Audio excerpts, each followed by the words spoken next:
Donc nous allons entendre aujourd'hui Jean-Martin Mondoloni qui va nous parler d'un thème qui est bien sûr d'intérêt éducatif manifeste. On n'a pas besoin de s'étendre sur le sujet, mais il se trouve aussi qu'il intéresse l'actualité de l'université, bien sûr, mais aussi de la Corse en général, car vous savez que cette question des langues est abordée en particulier à travers le statut à la fois symbolique, culturel, éducatif de la langue corse dans ses rapports avec les autres langues qui sont parlées ou qui sont, convoitées en Corse, convoitées culturellement, éducativement. Et vous savez que dans quelques semaines, l'Assemblée de Corse va se pencher sur cette question du statut. Donc il y a à la fois un croisement dans l'organisation de la conférence d'aujourd'hui entre un intérêt permanent et un intérêt qui s'attache à l'actualité de notre contexte régional. Alors moi, je suis très très heureux d'accueillir Jean-Martin Mondoloni ici pour de multiples raisons. Je voudrais signaler, vous le connaissez bien entendu, c'est un chef d'établissement très, très occupé sur un site qui nous est particulièrement cher. Nous avons un partenariat culturel important avec l'université, mais aussi avec le service que je représente ici, le service du Centre culturel universitaire.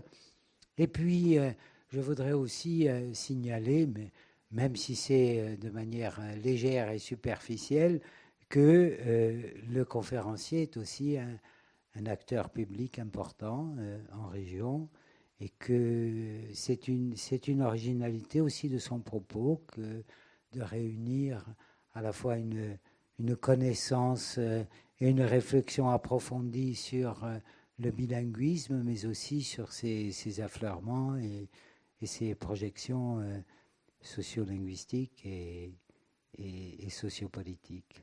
Donc il va nous parler de ce bilinguisme, de ce vaste champ. Je ne sais pas comment il a découpé son intervention, il va nous le dire, mais enfin il nous allège parce que c'est une véritable gageure que d'affronter un thème qui a cette étendue dans un laps de temps relativement court, et d'autant plus court qu'il doit aussi faire la place aux questions que vous ne manquerez pas de poser tout à l'heure et qui vont parachever en quelque sorte ce moment important. Donc, Jean-Martin Mondoloni, vous avez la parole. Merci infiniment d'être venu jusqu'ici.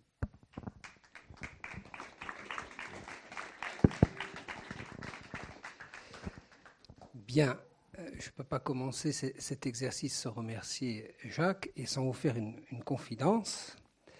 C'est que Jacques et moi fonctionnions par Bluetooth, puisque avant qu'il n'introduise ce propos, jamais lui et moi, en direct, n'avons parlé de l'objet de cette intervention. Non pas que je vienne ici à l'aveugle, mais vous m'excuserez d'avance, compte tenu de ce que je viens d'évoquer, pour la part d'improvisation qui traversera mon propos. Et même si nous n'étions pas allés au fond de l'échange qui doit précéder ce type d'intervention, nous sommes compris, et en tout cas c'est comme ça que j'ai compris.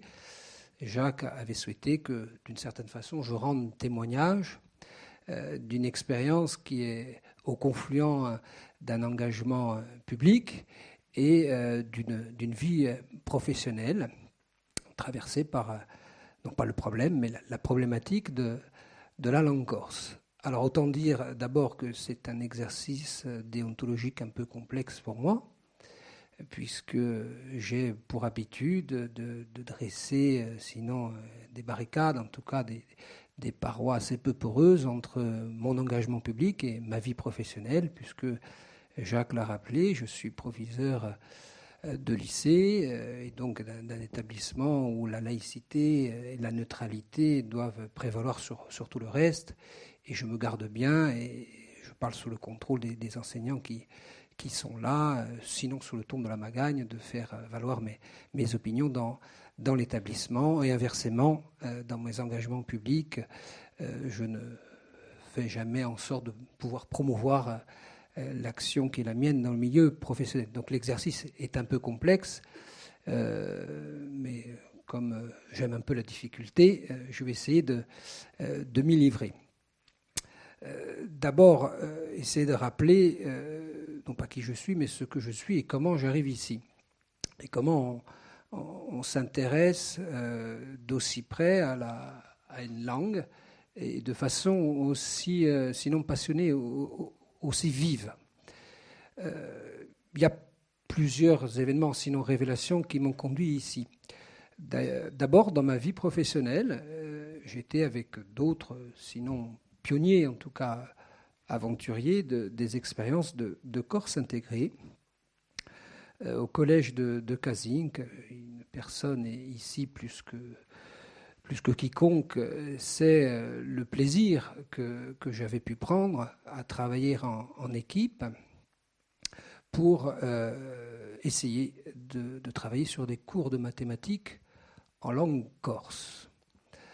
Alors, ça n'a pas été une révélation, mais ça a été le commencement d'un intérêt manifeste que j'ai manifesté pour la langue, mais pas pour la langue en tant que telle, mais pour les premiers conflits que ça a pu générer dans ma façon d'appréhender le métier de pédagogue, parce qu'il s'est passé quelque chose durant ces expériences dont j'ai assez peu fait part et peu fait cas, c'est que j'avais réussi à réconcilier peut-être deux, en tout cas un élève avec les mathématiques. Cet élève n'avait pas les codes qu'on exige au niveau du collège pour réussir, comme on dit en mathématiques, même si la réussite pourrait faire l'objet d'un vaste débat. Ça ne fonctionnait pas en langue française. Et je m'étais rendu compte très rapidement de l'accroche qui s'opérait chez cet élève via le médium, par le médium de la langue corse. Et j'en avais fait part à l'époque à l'inspecteur, dont le métier est de vérifier qu'en gros, vous faites des mathématiques et que en gros, les élèves apprennent les mathématiques. Et j'ai senti des situations de blocage qui n'avaient rien de dogmatique. Le monsieur faisait son métier. Mais moi, j'avais l'impression de faire le mien. Et j'avais l'impression que mon métier, c'était de faire en sorte que les élèves comprennent les mathématiques. Et j'avais du mal à faire passer un message, à savoir que les mathématiques peuvent s'enseigner, peuvent être apprises, être comprises via une autre langue. Et j'ai bien compris que dans le système éducatif français, à ce moment-là, tel que on demandait à cet inspecteur de le faire respecter, hein, ce monsieur faisait son travail, il y avait un problème. Donc ça a été le germe d'un questionnement plus large. Et puis certains savent peut-être que je me suis engagé assez tôt dans la vie publique. Et le deuxième choc, si j'allais dire, en tout cas le deuxième palier qui m'a conduit à poursuivre ce questionnement, c'est qu'un jour à l'Assemblée de Corse, un élu bien connu dépose une motion sur l'officialité, de la co-officialité de la langue corse, et j'y reviendrai. Et là, je suis face à un problème, parce que moi, j'aborde cette question d'un point de vue purement scientifique, comme j'essaye de le faire aujourd'hui, et que d'aucuns, dans la sensibilité que je représentais à l'époque, m'expliquent qu'en gros, oui, bon, j'avais raison, j'étais un bon avocat de la langue, que d'un point de vue pédagogique, d'un point de vue social, que d'un point de vue scientifique, linguistique, j'avais raison, mais qu'il fallait s'opposer à tout prix à ça, parce qu'on était à un an des élections, et puis il ne fallait surtout pas s'aventurer dans cette histoire. Et là j'ai un choc parce que, au nom d'une certaine unité, d'une certaine intégrité de la majorité territoriale, on me demande de faire ce que je n'ai pas envie de faire, c'est-à-dire voter contre cette motion. Et à partir de ce moment-là, il y a eu d'autres tensions, parce qu'on réagit souvent par rapport à une problématique à partir de tensions. Je me suis non pas pris de passion, mais j'ai essayé de décrypter réellement et de façon très objective ce qui se passait en moi, jusqu'à ce que, et c'est la raison peut-être pour laquelle Jacques m'a demandé d'organiser cette conférence, jusqu'à ce que l'ancien président de la République, candidat à l'époque, dise à Marseille, je cite, « Quand on aime la France, on ne vote pas la charte des langues minoritaires ». Et là, j'ai cru comme un devoir désintéressé, non opportun, ou non opportuniste en tout cas, d'écrire au candidat que, de mon point de vue, et j'y reviendrai, on ne peut pas soumettre, en tout cas poser comme préalable à l'amour de la France, le fait de ne pas signer la charte des langues minoritaires, et qu'il y avait une sorte d'emprisonnement, une façon d'engoncer la problématique de façon exclusive, en tout cas qui m'était insupportable. Peut-être certains d'entre vous ont lu cette lettre. En tout cas, moi j'ai eu des retours, non pas positifs ou négatifs. La question n'est pas là, c'est que j'ai eu un certain nombre de retours qui montrent bien que ce problème est prégnant.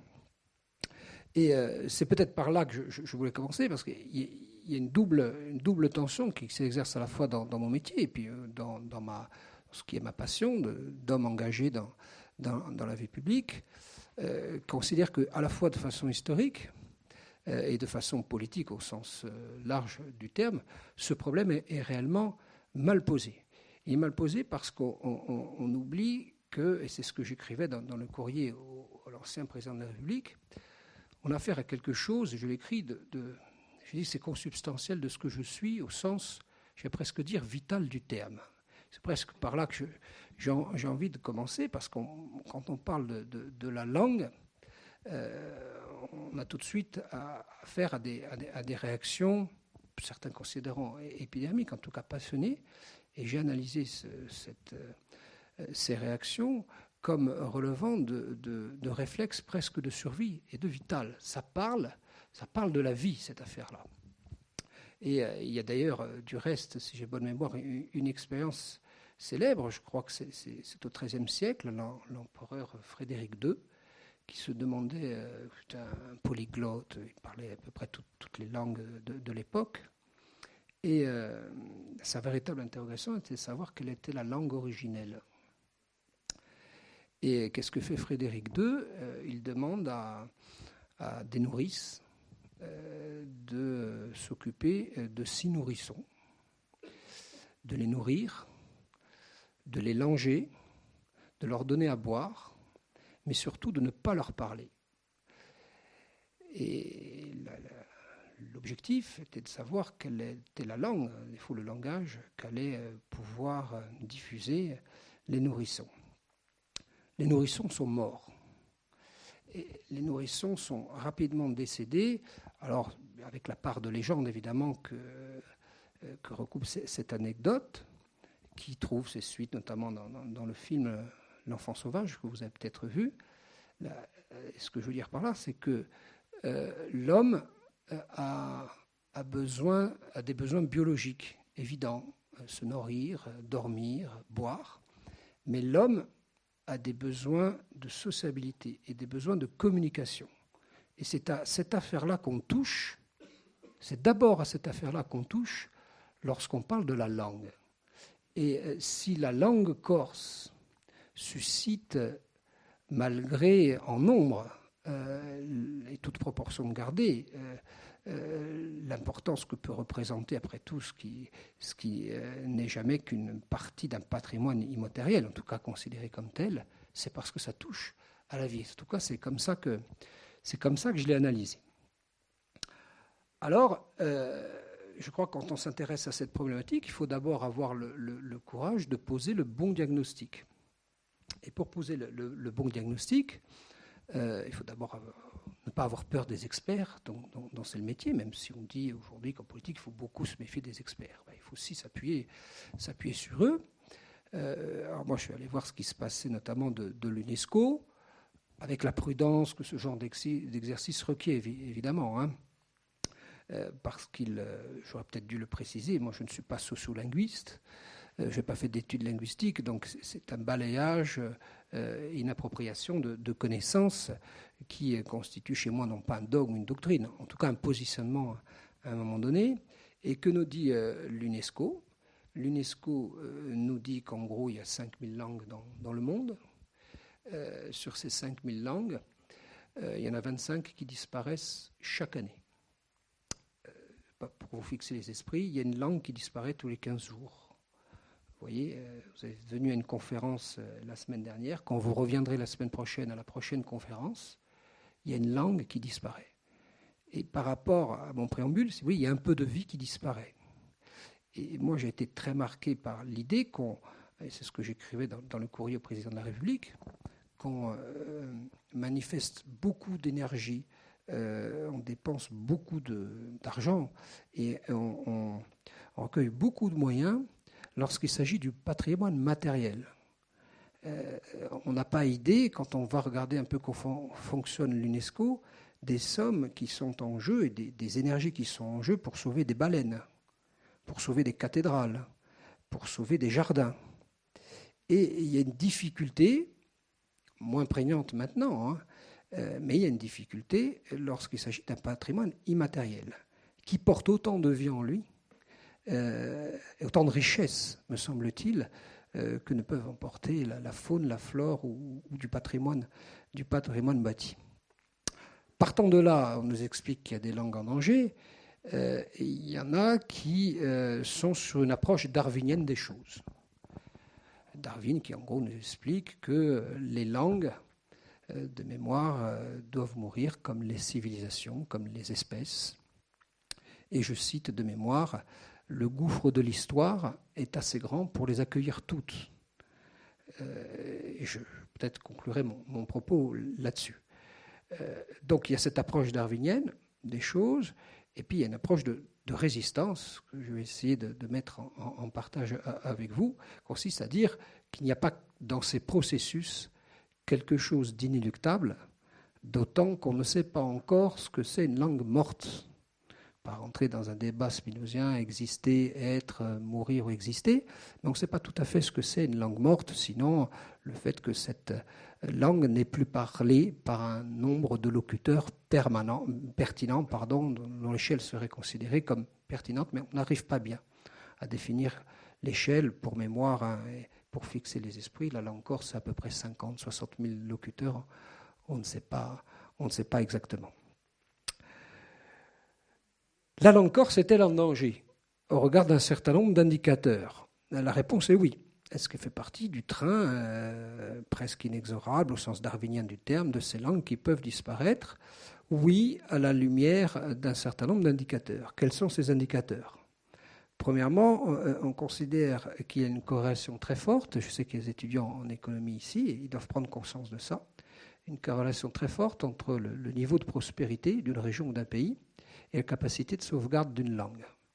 Bien, rapidement, hein, la Corse, c'est quoi ?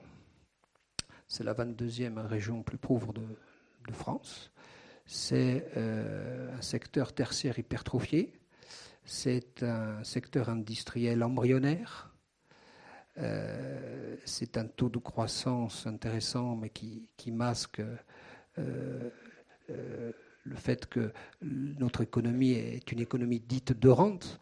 C'est essentiellement dépendant des subventions, des transports, une desserte transport maritime aérien, sinon chaotique, en tout cas considéré comme pas assez bien organisé, ou pas facteur de développement. C'est un secteur marchand déficitaire dans la mesure où on importe beaucoup plus de produits qu'on exporte. C'est surtout une démographie vieillissante, une démographie dont on va nous dire qu'on est passé de 250 000 à 300 000 habitants, en oubliant de préciser que ce sont des flux migratoires qui sont à l'origine de ce différentiel. Et donc, si on essaie de corréler la capacité de sauvegarde de notre langue avec la situation économique, on a là un premier problème. Deuxième problème, c'est, pardon d'employer des termes un peu techniques, sur lesquels d'ailleurs je m'aventure un peu, parce que je vous ai expliqué que je n'étais pas linguiste, la situation dite glottophagique du français par rapport au corse. Alors c'est quoi cette histoire ? J'ai essayé d'employer des termes simples pour qu'on comprenne. Hein. C'est ce qu'on appelle la situation diglossique d'une langue dite dominée à une langue, par rapport à une langue dite dominante. Bien. Qu'est-ce qui se passe quand deux langues sont en contact, une dominante et une dominée ? Vous avez presque naturellement une langue qui occupe des champs de la société et puis une langue qui occupe d'autres champs de la société. Bon, qu'est-ce qui se passe de façon très visible, hein, très prégnante, chacun le comprendra, et des experts viennent confirmer cet état de fait. Vous avez la langue française dominante qui occupe les champs dits du prestige, qui occupe les champs de la science, et qui occupe les champs de la culture, qui occupe le champ de l'administration, le champ du commerce. La lingua di Ubane. Et puis vous avez la lingua di Ugur, et à ce moment-là, c'est la langue dominée qui en gros fait ce qu'elle a à faire pour parler des sentiments, non pas des choses moins nobles, mais de ces codes qui ne régissent pas la vie en société, mais qui régissent plutôt la vie privée. Pardon d'être caricatural, mais c'est un peu pour fixer les esprits.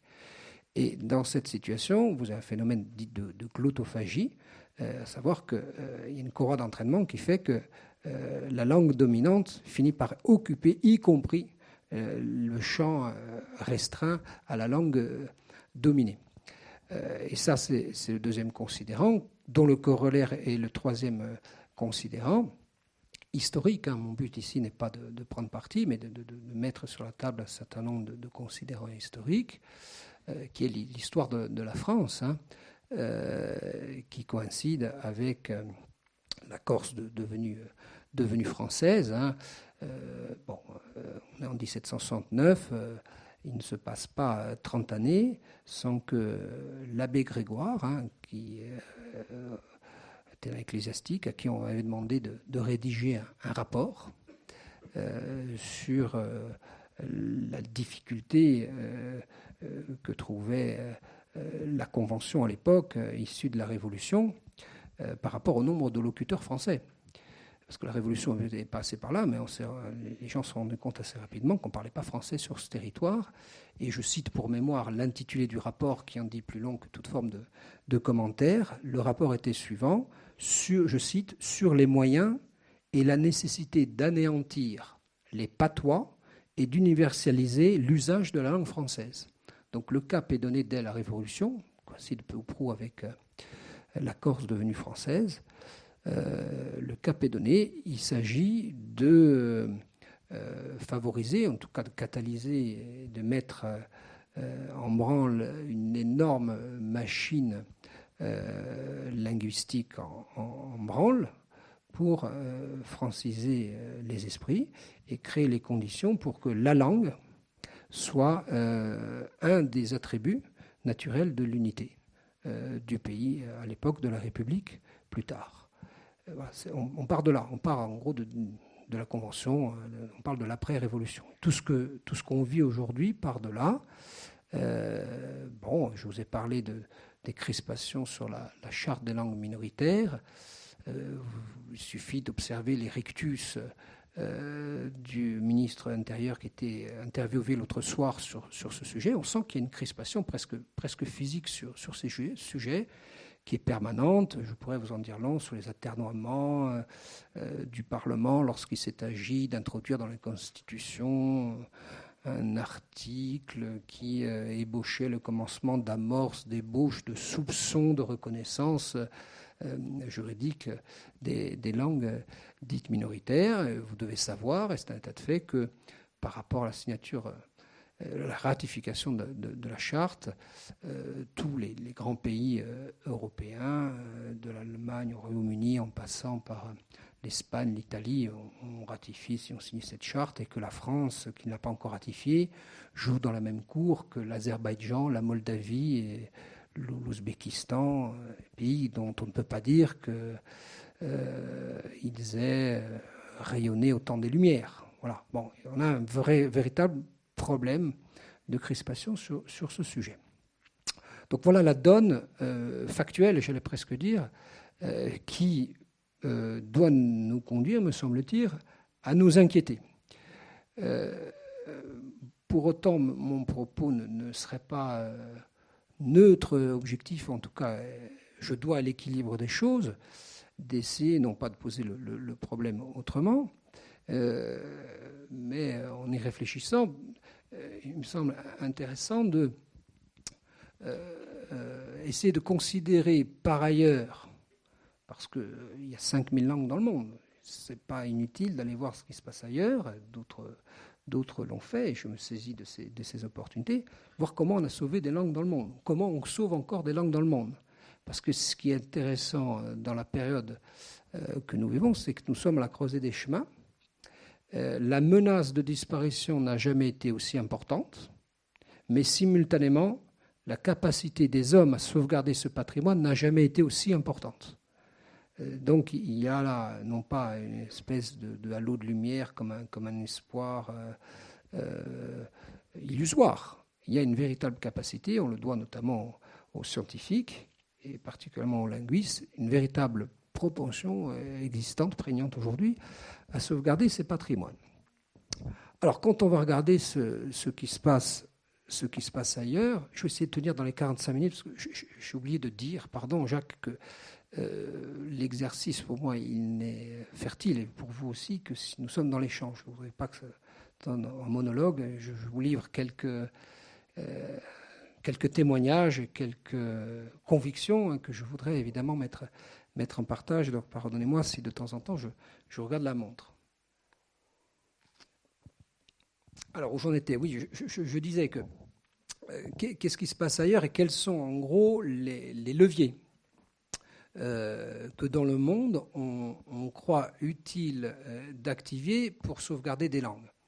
Étant entendu, je le dis tout de suite, qu'il n'existe pas tel un menu, une espèce de liste exhaustive de leviers activés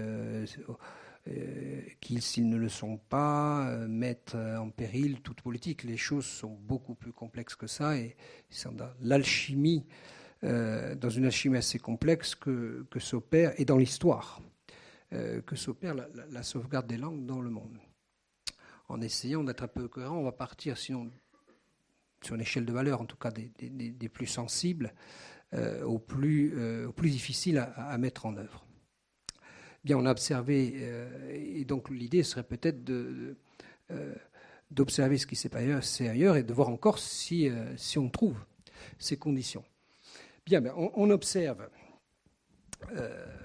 d'abord que tout part d'une prise de conscience identitaire, qui en général, alors c'est le cas en Australie, c'est le cas notamment dans la pente orientale des Landes, où se passent des choses intéressantes, au Paraguay, en Uruguay, au Pérou, en Bolivie, du point de vue linguistique, qui trouvent leur source toutes dans une prise de conscience identitaire née de l'humiliation et donc de la colonisation. Je crois que ça, c'est important à avoir à l'esprit. Cette prise de conscience identitaire, elle existe en Corse, elle est manifeste. Je crois que les universitaires d'ici d'ailleurs n'ont pas fini d'épuiser le sujet du reacquist.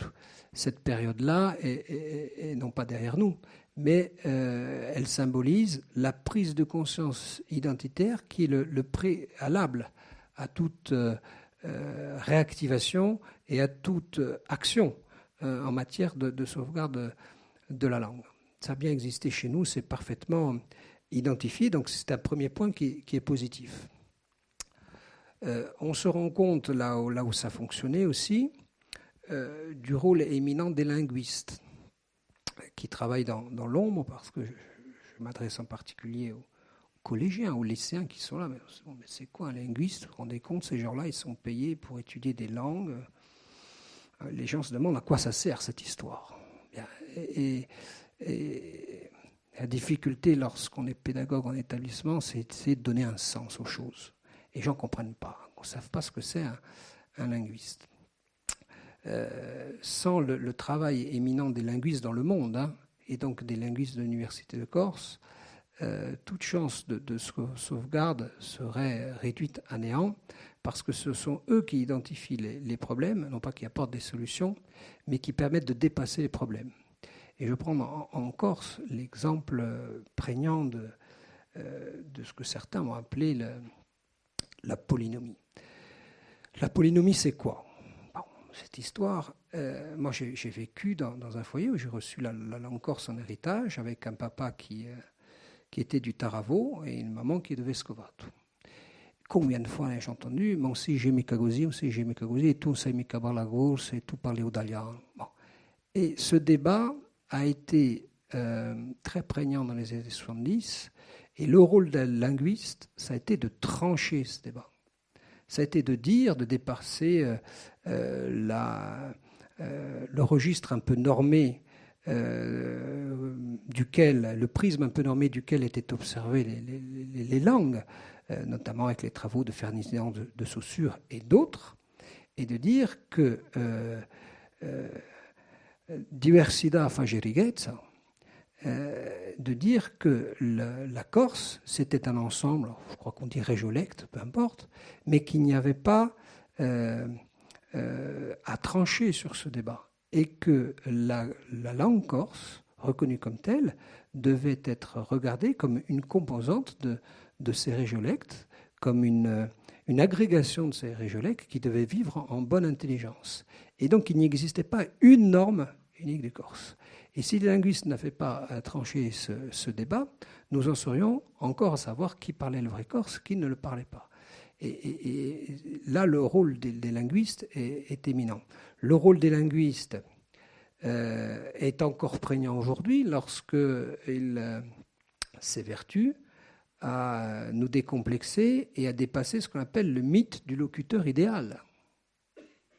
C'est terrifiant les dégâts que ça fait, parce qu'évidemment, on sait que l'entreprise volontaire ou finalement imparable d'acculturation fait son œuvre, bien sûr.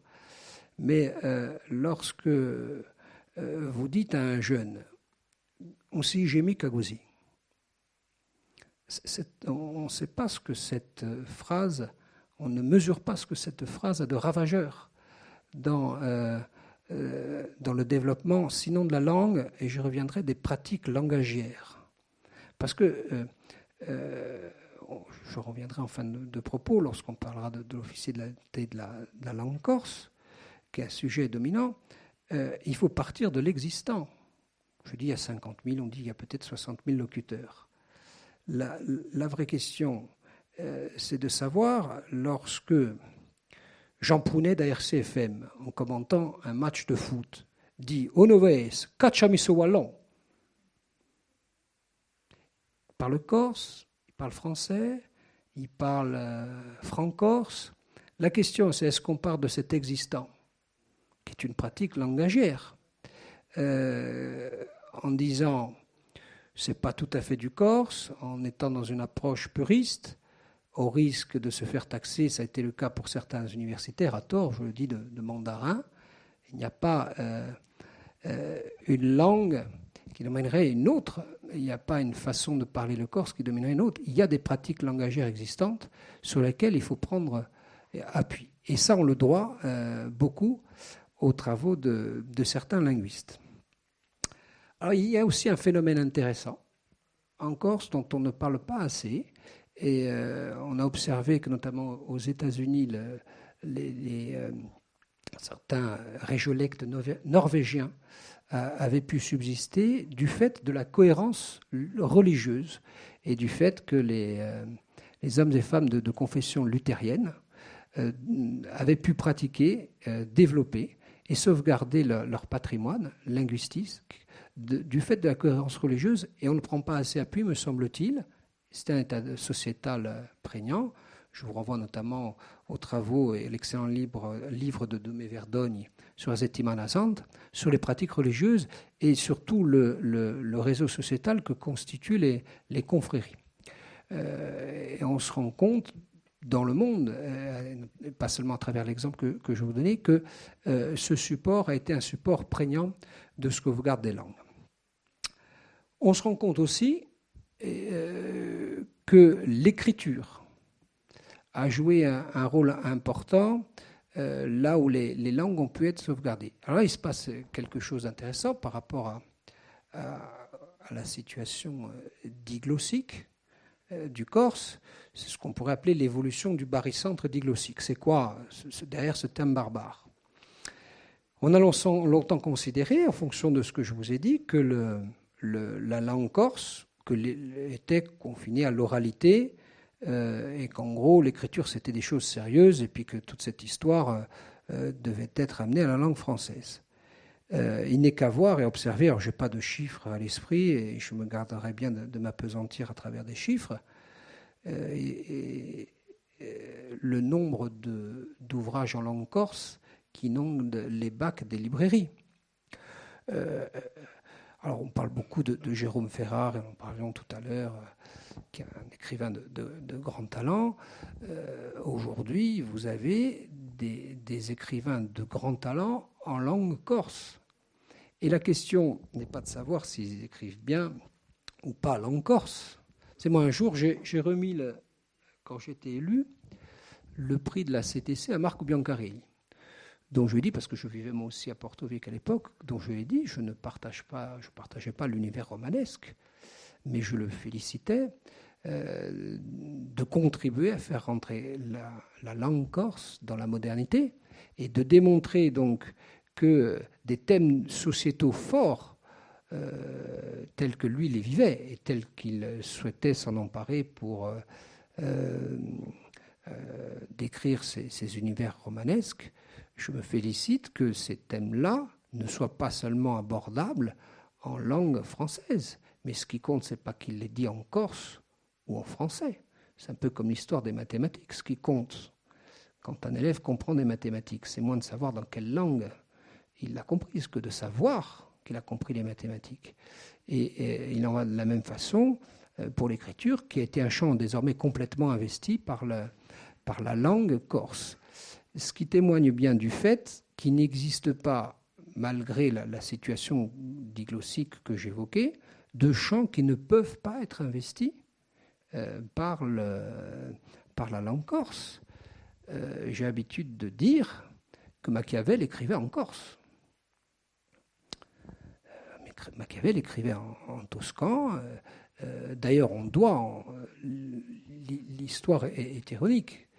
On doit à l'histoire, d'une certaine façon, le fait que la langue corse existe.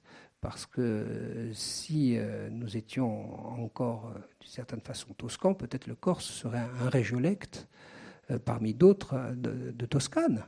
Le doigt le fait d'être dérivé, d'être sorti du giron toscan. Donc, à partir du moment où Machiavel écrivait d'une certaine façon en corse, je force le trait, vous imaginez bien que la Florence des XIV, XV et XVIe siècles dominait le monde par sa pensée, dominait le monde de la science, dominait le monde intellectuel, et on ne voit pas au nom de quoi le Toscan aurait eu du mal, et aurait encore du mal aujourd'hui, sous quelque forme que ce soit, à pénétrer des champs, les champs de la science, les champs de l'écriture, les champs des mathématiques. Bien sûr que c'est plus difficile de préparer un cours de mathématiques en langue corse qu'en langue française. Pourquoi ? Parce que ce terrain est laissé en friche depuis 2 siècles, mais ça n'a rien d'impossible. Alors là aussi, il faut lever un certain nombre de tabous. Je passe assez rapidement sur le rôle des médias aussi. J'ai l'habitude de dire, et je parle sous le contrôle des élèves qui sont là, que c'est important, pour en venir après à la co-officialité, de savoir ce qui se passe dans la vie d'un jeune adolescent aujourd'hui et à quel moment est-ce qu'il a l'occasion ou pas d'être en contact avec la langue. Et le média est un support fondamental, si vous voulez. Et on ne mesure pas assez, en tout cas du point de vue scientifique, le rôle qu'ont joué la presse écrite, radiophonique et télévisuelle dans le développement de pratiques langagières.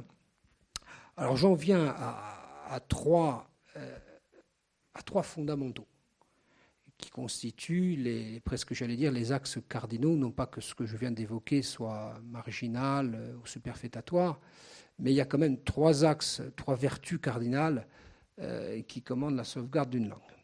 D'abord, je l'ai dit, c'est le développement économique. J'ai décrit un tableau un peu sombre en oubliant de dire que ce qui compte, ce n'est pas une prospérité spontanée. D'ailleurs, on le voit bien dans le Tyrol du Sud, au Val d'Aoste, où avec en gros les stations de ski naissantes, il y a eu beaucoup d'argent. Avec cet argent, on a ouvert des écoles bilingues.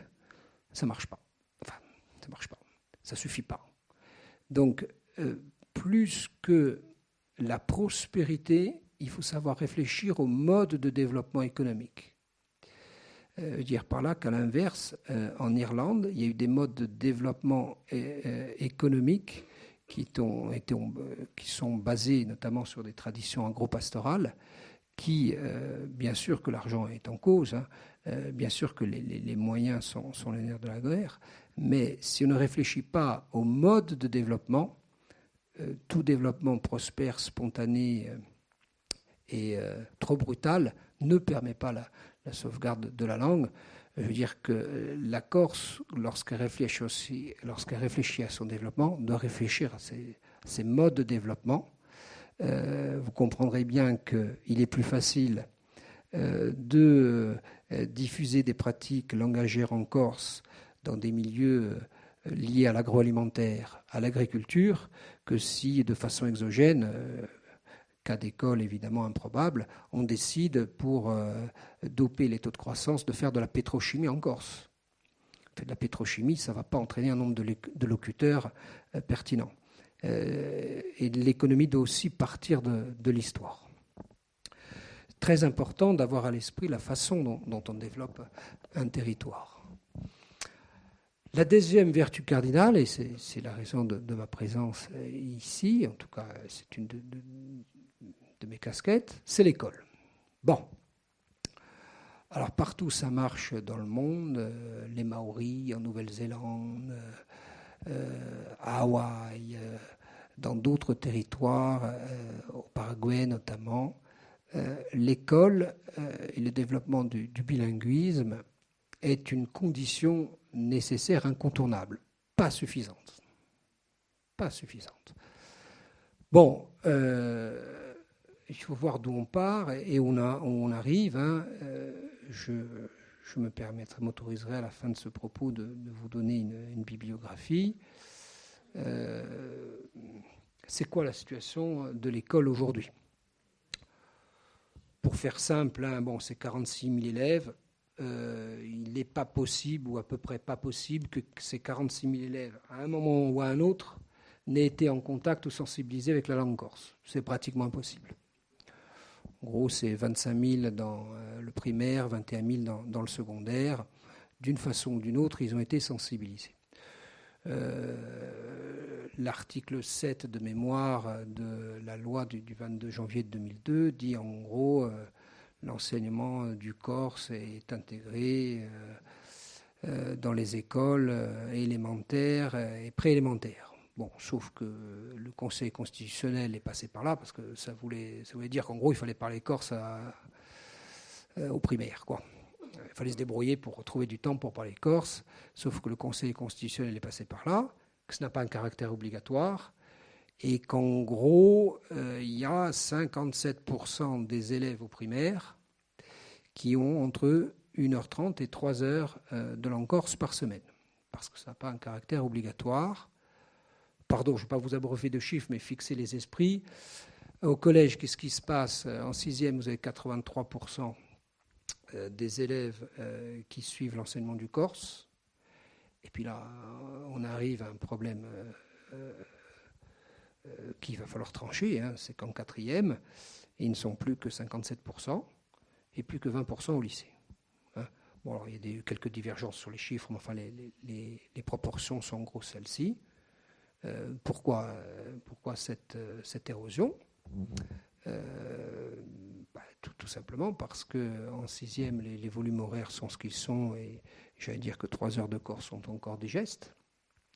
Et puis à la fin de la cinquième, on dit à un élève aux parents, hein, qui sont quand même co-décideurs de l'orientation, on dit voilà, l'année prochaine, vous avez 3 heures de langue vivante 2, et puis si vous voulez faire le Corse, ça va faire 6 heures, quoi. Au lycée, c'est aggravé.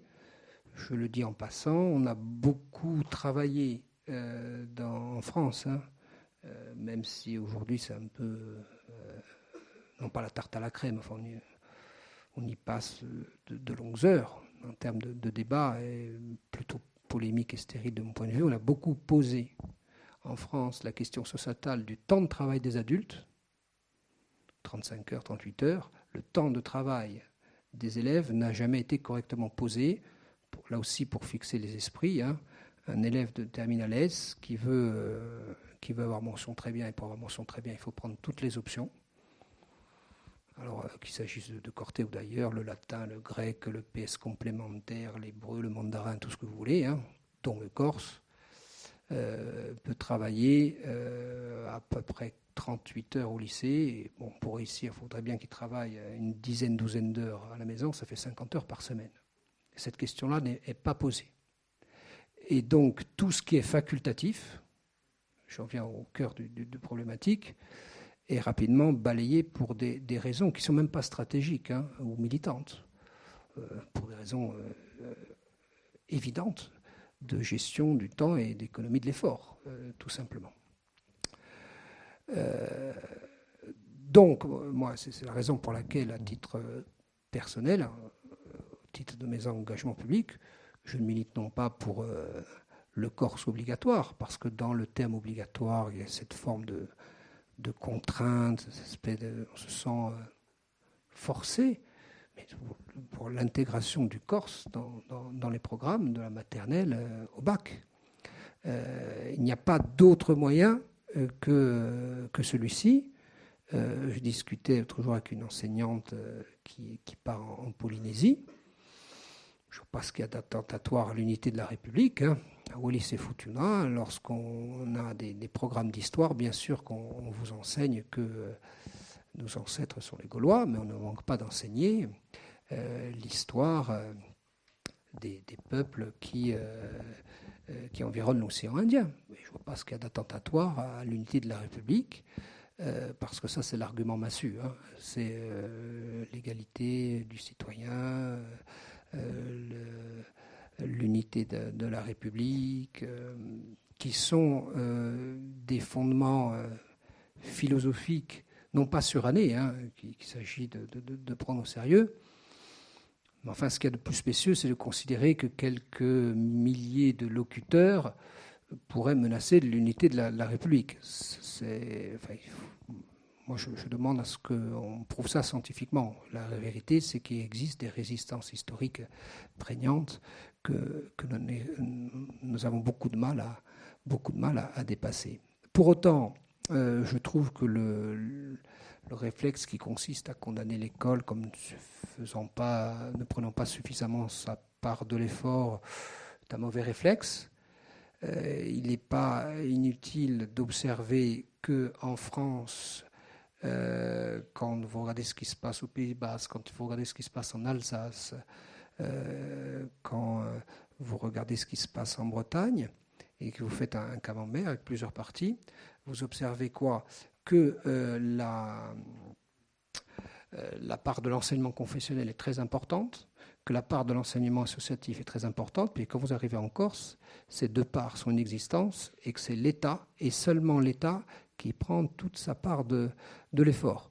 Donc, il faut être prudent lorsqu'on cible l'État comme le seul responsable de ces problèmes. Ceci dit, est-ce qu'on peut faire mieux ? Je l'ai dit, non seulement on peut faire mieux, mais de mon point de vue, il faut faire mieux.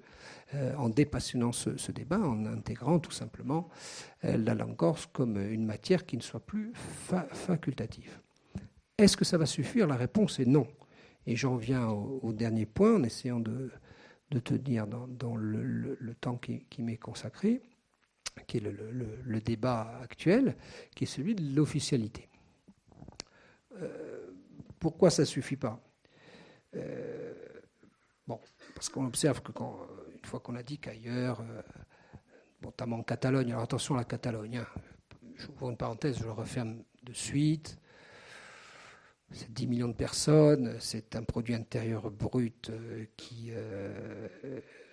a parfois dans les taux de croissance avoisine les 2 chiffres, c'est une tradition d'autonomie ancrée dans l'histoire. C'est 7 millions de locuteurs, dont 66% de mémoire, c'est-à-dire les 2 tiers, le reçoivent comme une langue maternelle. Donc toutes choses ne sont pas comparables par ailleurs. Hein. Et donc une officialité, et puis les derniers événements en date que vous avez peut-être suivis dimanche dernier, avec cette volonté d'accès à l'indépendance, parce qu'après tout, lorsqu'on a une langue, lorsqu'on est riche, on ne voit pas pourquoi on dépendrait d'un État central. Donc il y a des choses à prendre en Catalogne, bien évidemment, mais on n'est pas du tout dans la situation qui concerne des langues comme le corse. Bon, pour autant, il y a un statut d'officialité. Il y a un statut d'officialité comme dans d'autres régions du monde. Et c'est quoi le statut d'officialité et qu'est-ce qu'on y met là-dedans? On va prendre une chose très simple. Si vous avez un élève qui suit la langue corse, comme il y en a dans cette assistance aujourd'hui, eh bien, il a reçu un apprentissage. Il a reçu l'apprentissage de gens qui sont très bien formés pour enseigner la langue corse, à peu près, non, je force un peu le trait, comme on enseigne l'anglais, l'allemand et l'italien. Donc on a affaire à des professionnels. Hein, en gros, depuis la création du CAPES de Corse, je dis pour les étudiants en langue corse, il y a à peu près 120 certifiés en langue corse qui couvrent à peu près les 46 lycées et collèges de Corse. Bon, ça c'est très bien. Sauf que si on n'a pas un support de promotion sociale de la langue, autrement dit, pour faire simple, si vous ne donnez pas la chance à cet élève d'exporter cet apprentissage hors les murs de l'école, la question de l'utilitarisme, elle est prégnante. Et la question stratégique de la fin de classe de 5e, elle est prégnante. C'est à quoi ça sert? Alors, soit on reste dans un champ purement militant, culturel, où un certain nombre de pseudo-intellectuels et de vrais intellectuels s'autocongratulent sur l'idée qu'on parle corse, c'est très bien. Soit il y a une véritable volonté politique au sens sociétal du terme, d'irriguer tous les champs, et pas seulement le champ scolaire, de la langue corse. Dans la cour de récréation, on se surprend parfois à des épisodes transcendants, magnifiques, où les gamins parlent corse entre eux. Pour seulement quand ils vont acheter un pain au chocolat en face. S'ils n'ont pas, on n'en est pas encore l'obligation. J'y viendrai, parce que moi je considère que l'officialité ne suffira pas. Ne suffirait pas. Enfin bon, c'est un premier pas.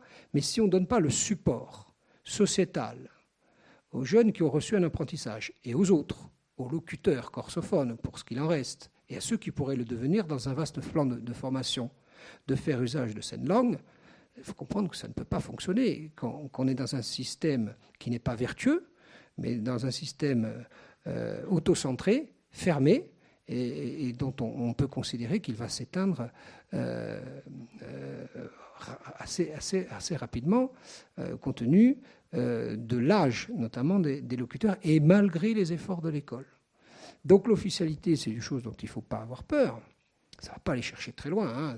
Attention, tel que c'est dans les cartons actuellement, c'est en gros former un certain nombre de fonctionnaires à pouvoir répondre à un certain nombre de questions en langue corse. Ça ne va pas être salut, des babac ou méside, mais au début, ça va être ça. Hein. C'est pas très transcendant, mais c'est un support essentiel. L'officialité, c'est la capacité pour quelqu'un qui a reçu un apprentissage, non pas à aller s'immerger dans un bain linguistique à Basté, à Ouassa, c'est pas ça. C'est comment on peut faire usage de la langue corse dans le champ de la société. Et il faut irriguer tous les champs de la société, avec quelque chose qui est facile, je le dis, avec quelque chose qui l'est moins. Ce qui est facile, c'est de dire aux fonctionnaires, désormais, à la faveur d'un certain nombre d'initiatives, on va vous demander d'apprendre le corse et d'essayer de répondre aux locuteurs corses. Ce qui l'est moins, et là, je le dis aux étudiants d'économie notamment, c'est d'irriguer le champ de la sphère privée. Alors, il faut s'inspirer de ce qui se passe, notamment dans certains PU. Moi, à l'époque, lorsque je siégeais à l'Assemblée de Corse, mon idée était autour d'une charte d'essayer de convaincre les chambres de commerce d'être très incitatifs, notamment avec tout ce qui regroupe l'hôtellerie et la restauration, l'histoire du bilinguisme spontané dans toutes les structures d'accueil. Bon, ça ne s'est pas fait, ça va se faire avec le temps, mais moi je vois un danger fort, c'est que la sphère privée ne s'empare pas de ce problème.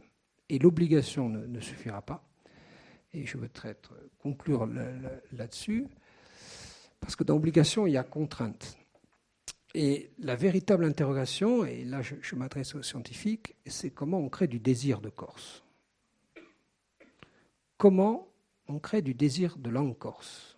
C'est comment on crée les conditions pour que les jeunes et les moins jeunes aient envie de parler corse.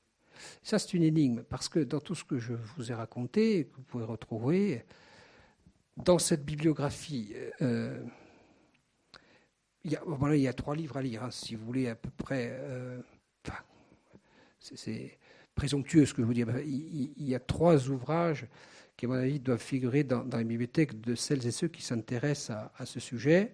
Alors, ils sont là, ils m'excuseront. Hein, il y a d'abord le papier d'identité de Jacques Thiers. Il y a, pour savoir comment, je crois que Pascal est là aussi, moi qui nous ai quittés, Pascal Octave, le bilinguisme dans l'école de la République. Et puis, il y a tous les ouvrages, toute la bibliographie de Claude Agege, mais un livre qui est très facile d'accès, qui couvre à peu près tous les champs, c'est Halte à la mort des langues de Claude Agege.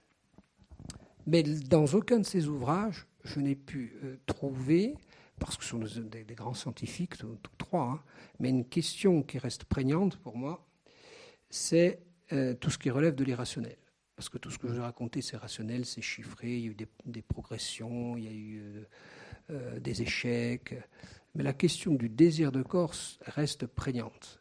Et ça tient, je crois, à une alchimie très complexe qui mêle à la fois le rôle de la puissance publique, qui doit être à l'avant-garde, parce que le politique, c'est le chef d'orchestre de la vie en société. S'il n'y a pas une décision politique, dont je crains, je dois le dire, hein, je le dis très tranquillement, qu'elle soit mal engagée. Pourquoi ? Parce qu'en ce moment, on met dans le même pack les évolutions institutionnelles et les problématiques de la langue. Moi, je le dis aux intéressés. Hein. Et si je siégeais aujourd'hui à l'Assemblée de Corse, je ne serais pas d'accord sur la méthode. Hein. Je pense qu'on a intérêt à dissocier la problématique de la langue, qui aujourd'hui fait consensus, d'autres problématiques qui, elles, se heurtent à des dissensus forts. L'évolution institutionnelle, je ne suis pas sûr que les gens aient compris d'ailleurs et qu'ils en veulent. La langue, je crois que aujourd'hui, ça fait l'objet d'un consensus. Donc mettre les deux dans le même emballage, à mon avis, c'est un danger. Je voudrais conclure sur une note d'espoir en disant que les langues mortes, comme je disais en préambule, n'existent pas tout à fait. En tout cas, qu'il existe des espoirs de revivification. C'était le cas de l'hébreu, qui s'est éteint au IIIe siècle, qui a été réactivé. Bon, il y a toujours, ce serait trop long, et j'aurais une tendance à donner dans le romanesque sur les histoires, mais je vous invite à suivre l'histoire de Ben Yehuda, de cet homme formidable qui a su réactiver une langue qu'on considérait comme morte. Et puis, je vous invite à aller vous renseigner sur ce qui s'est passé au Paraguay et la langue du Guarani. La langue du Guarani, c'est quoi ? Bon, les colons arrivent, Christophe Colomb et compagnie, là, au XVIe, XVe, XVIe siècle, les grandes découvertes, ils déboulent dans ce pays, et puis voilà, il y a des Indiens plein les contrées, puis ils découvrent cette langue, bon, puis ils ont compris que de toute façon, c'était un relief inaccessible, c'était infesté de vipères. Bon, ils ont tout de suite compris qu'il valait mieux parler la langue vernaculaire. Ils s'y sont mis. Bon, et puis après, ils ont compris que ça ne servait à rien. De toute façon, on avait affaire à des gens qu'on allait coloniser facilement. La langue commence à s'éteindre. Et puis, il y a un grand débat à l'époque. On est 16e, 17e siècle. Non pas sur la façon dont on allait conquérir les territoires, mais dont on allait les évangéliser. Et grande polémique entre les franciscains et les jésuites. Et puis les jésuites font trancher cette histoire par les grandes cours européennes, dont Philippe II. Et Philippe II dit, si vous voulez évangéliser les territoires, ce n'est pas le latin qu'il faut parler, c'est la langue vernaculaire. Et ça fonctionne bien, on ne sait pas pourquoi, quand je vous dis que c'est une chimie très complexe, ça ne fonctionne pas en Uruguay, ça ne fonctionne pas au Pérou, ça ne fonctionne pas en Bolivie, puis ça fonctionne dans un territoire. Où, alors évidemment, l'évangélisation, ça ouvre le champ de l'écriture, c'est-à-dire les strates hautes, strates prestigieuses de la langue. La langue replonge avec la révolution industrielle, parce que là, la mondialisation précoce, les prémices de la mondialisation font leur œuvre. En gros, ces langues, ça ne sert à rien. Ce qu'il faut, c'est parler l'espagnol dans les pays du Sud. La langue est mise en sommeil. Et depuis 1892, à la faveur d'un article dans la Constitution, eh bien, le guarani au Paraguay est renaissant. Ça veut dire qu'une langue n'est jamais tout à fait morte, et il faut garder ça à l'esprit lorsque des acteurs plus ou moins bien inspirés vont vous expliquer que de toute façon c'est un processus irréparable, imparable, qu'il y a quelque chose qui est de l'ordre du darwinien et qu'on ne pourra jamais sauver cette langue. Une langue n'est jamais tout à fait morte, et j'espère, à travers mes quelques propos, vous avoir convaincu qu'il existe des outils, qu'il existe des leviers pour essayer de la sauvegarder. Voilà.